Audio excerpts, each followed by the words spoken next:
Well, it's great to have you, and you've been really very special. You work hard, and you are a very opinionated lady. I have to tell you that, and in my opinion, I like that. Well, I appreciate that. all of your support, and you've been terrific, and everybody appreciates your support. Yes. Thank you. Thank you. Thank you so much for inviting me to sit with you today. It's a pleasure. You're the best. I love you. Love you.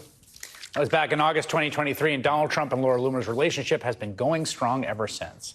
He does not seem to be so concerned that she describes herself as an, quote, Islamophobe and pro-white nationalist. In fact, this is how close they are. During the campaign, she traveled on his private plane to the debate and the 9/11 memorial in New York, which is particularly crazy because she publicly claims 9/11 was an inside job. Trump even thought about hiring her for his campaign, but then Congresswoman Marjorie Taylor Greene intervened because she was too toxic. Quote, Laura Loomer is mentally unstable and a documented liar. And yet here we are. Loomer has no official job, but from her private perch, she, for some reason, has great sway over Donald Trump's decisions, maybe because they're so close. She is influencing who gets hired and fired in top national security posts, even top national security advisor Michael Waltz. And her latest move is, I gotta say, one of the most monstrous things I've ever seen. Apparently, she got upset the U.S. is letting a very small number of severely injured Palestinian children from Gaza, kids missing limbs with severe burns, ones in dire need of medical care, into the country for medical care. She called them a national security threat and Islamic invaders. And on Friday night, she says she spoke directly with Secretary of State Marco Rubio to relay those concerns. The very next day, after she said jump, they said how high. The State Department announced it was pausing all visitor visas for individuals from Gaza. On Sunday, Rubio was on TV defending his decision, the one Loomer called him about.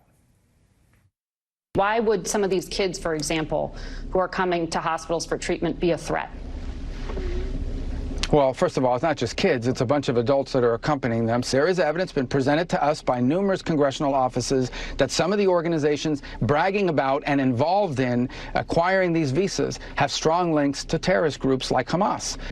I should say, obviously, no one has seen any of this evidence that Rubio and Laura Loomer, self-described Islamophobe, are talking about. Andrew Miller serves as the Deputy Assistant Secretary of State, where he's responsible for Israeli-Palestinian affairs and negotiation in the Biden administration until he resigned in the summer of 2024. He's now a senior fellow at the Center for American Progress, and he joins me now. As someone who worked at the State Department on exactly this issue area, first I just want you to respond to Marco Rubio with these claims about these children who are in the need of dire medical care and the parents accompanying them are a threat. We literally, quite literally, cannot trust this administration with children. That is a damning indictment. These are defenseless kids who bear no responsibility for the atrocious terrorist attacks committed by Hamas.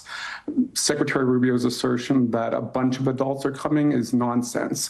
At most, you have one or two adults coming with children because they're not allowed to travel without some supervision, which is entirely appropriate.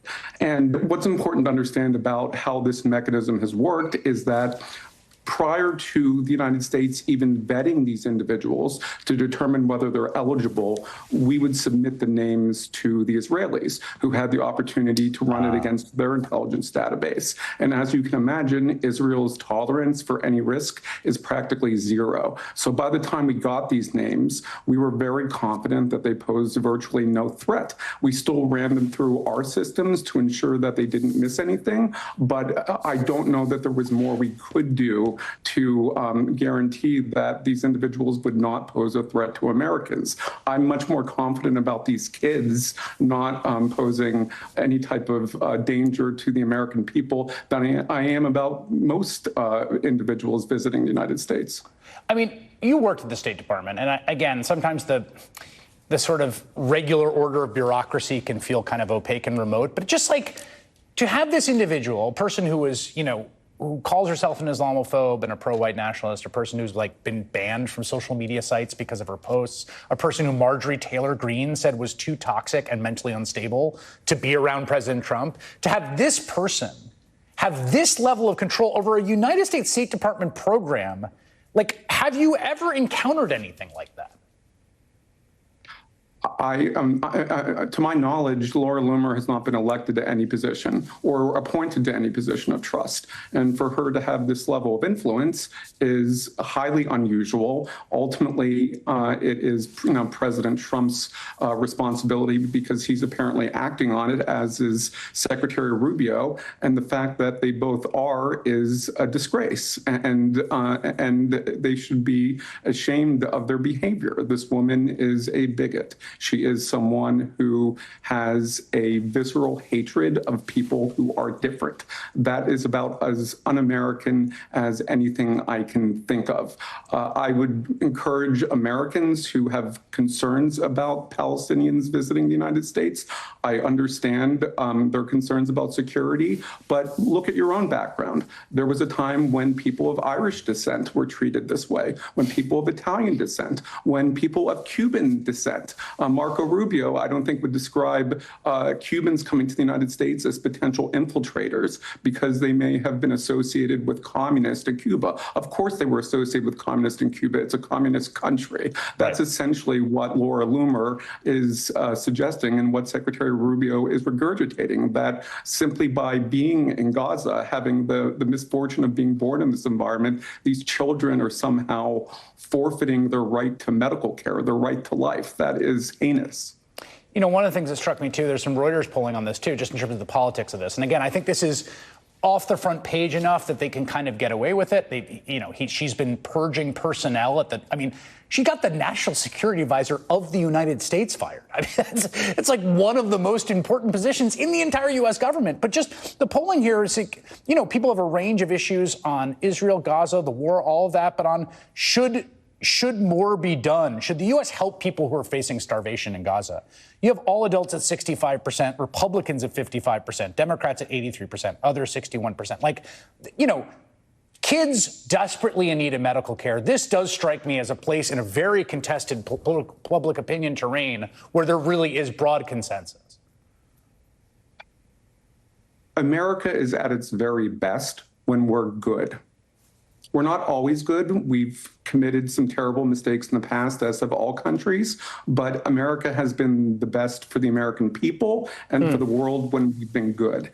And this administration is so obsessed with greatness that they've either forgotten or forsaken any effort to be good. They've embraced malice. They've embraced causing harm. They almost revel in it. There's something fundamentally mean-spirited about their approach, not only to these poor Palestinian children, but to their opponents, regardless of their religion, their race, their political affiliation. You see, they treat Republicans who run afoul of them the same way. They ultimately do not have respect for other human beings. They're disposable and are tools to be used to advance their personal agendas. And that's unacceptable. I understand Americans want entertainment. I understand they like a good show, but this is not a sitcom. This is the real world. Lives are on the line. This is about our country's future. We can't afford to let it slip away, and that's what's happening.